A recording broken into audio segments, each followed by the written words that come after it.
My presentation is on the Salem witch trials.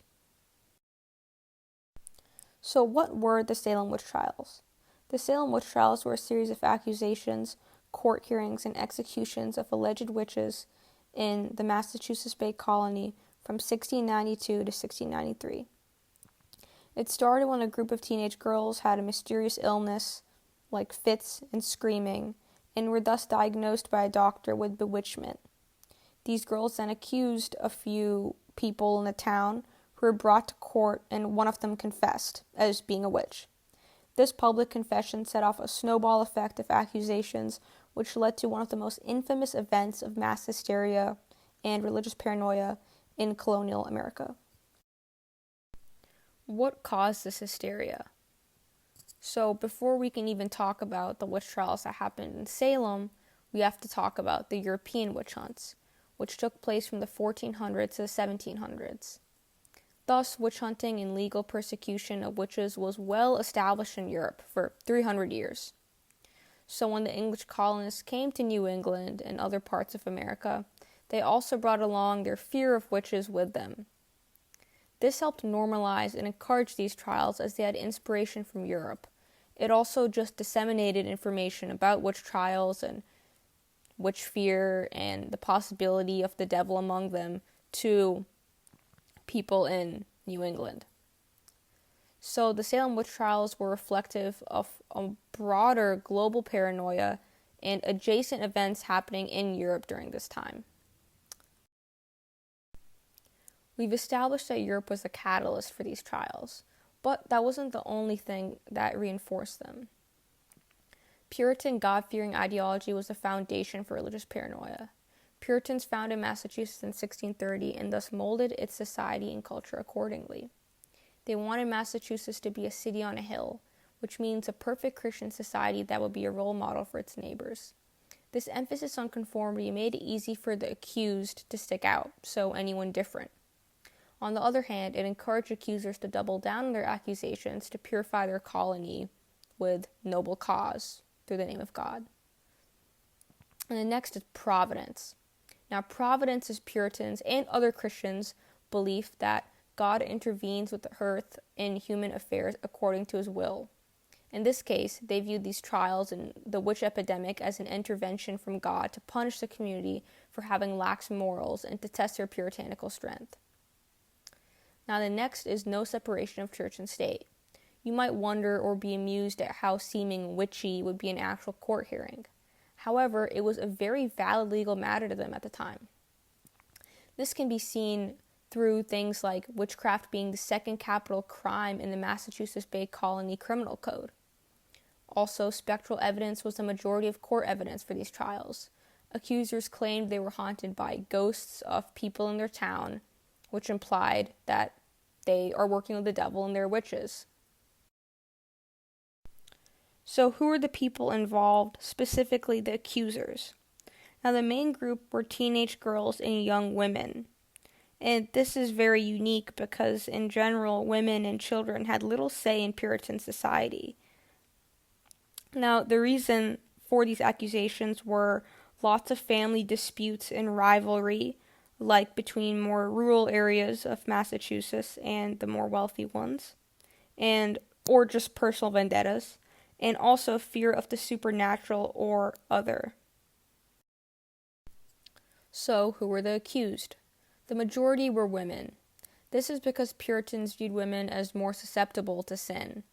And this belief is because of the concept of original sin in Christianity and them viewing Eve as the first sinner in mankind, since she took a bite out of the apple first. Because of this, they see Eve, and thus women in general, as gullible, naive, and easily tempted. But we can specialize more to vulnerable women who have little ways of defending themselves or saving reputation due to social stigma or hierarchy. And as I talk about these different marginalized groups, I'm going to reference names of people actually involved in the trial, women that were accused, specifically the 3 original witches. So, racial ethnic minorities. Tituba was a woman of color and most likely indigenous. One of the stereotypes of natives and people of color or that they practiced voodoo and other forms of paganism. This was seen as demon worshipping in Puritan eyes. So they were very easy to accuse. Tituba was also the witch that confessed.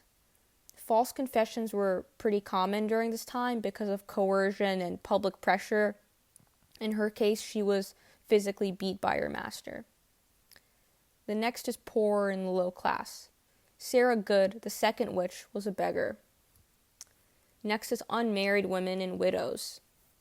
Sarah Osborne, the third and last original witch, was white and wealthy, yes, but a widow, which the community is definitely gossiping about.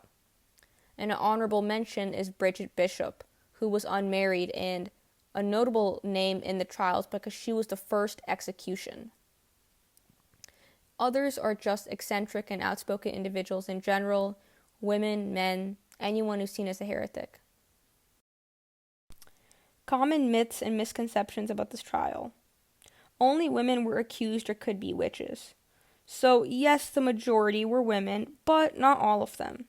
And it was pretty common for male relatives of accused women to also be accused as being witches just by being seen as guilty by association.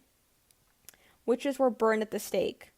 So European witch hunts commonly burned witches, but colonial America hung witches. So not in the Salem trials. The float test. This is where alleged witches were put underwater to see if they would drown or float. If they drown, that means they're human. If they float, that means they're a witch. Same thing, European witch hunts did this, not colonial America. Witch hangings took place in Gallows Hill. Actually, witch hangings took place in Proctor's Ledge, which is granted near Gallows Hill. This myth was debunked relatively recently, 2016, by UVA research team, and as you can see, I put a picture of that is Proctor's Ledge, and there is a memorial for all the victims in the trial, and there's women's names in the back there. The statistics. Now, there's a range of 144 to 185 people accused. And of those accused, 30 were imprisoned, 19 were executed, which does not include deaths in prison due to poor conditions and starvation, or the townspeople taking matters into their own hands. And of those executed, it was 14 women and 5 men. Now, this part was pretty interesting. The accuser's age ranged from 9 to 20. And I think the low, being that low of 9 years old, goes to show how broad this mass hysteria really was. I mean, can you imagine a 9-year-old accusing someone of being a witch? You know, granted, kids were more mature back in the day, but still. And the accused gender proportion was 75 to 80% women and 20-25% men. So, what were the Salem witch trials' impact on America? They changed court procedures. It led to positive changes in the legal system, like rights to legal representation, cross-examination of sources, and innocent until proven guilty assumptions. Earlier, I mentioned how spectral evidence was used in courts. After about a year, so when the trials were coming to an end, well-known scholars like Cotton Mather and Increase Mather released books and articles talking about how spectral evidence was just not feasible and very untrustworthy and should not be used in a court. And these actually led to the end of the trials and also shined light on possible legal failings at the time. Next is McCarthyism. So, although it didn't cause McCarthyism, it does parallel the communist witch hunt in 1950s Cold War America. And I included a picture of the Crucible because Arthur Miller's play on the Salem witch trials was a whole allegory for the communist witch hunt going on at the time. So, history does repeat itself. The overall message or moral of the Salem witch trials, or takeaway, is it's a historic warning for the dangers of religious extremism, paranoia, false accusations, and isolation.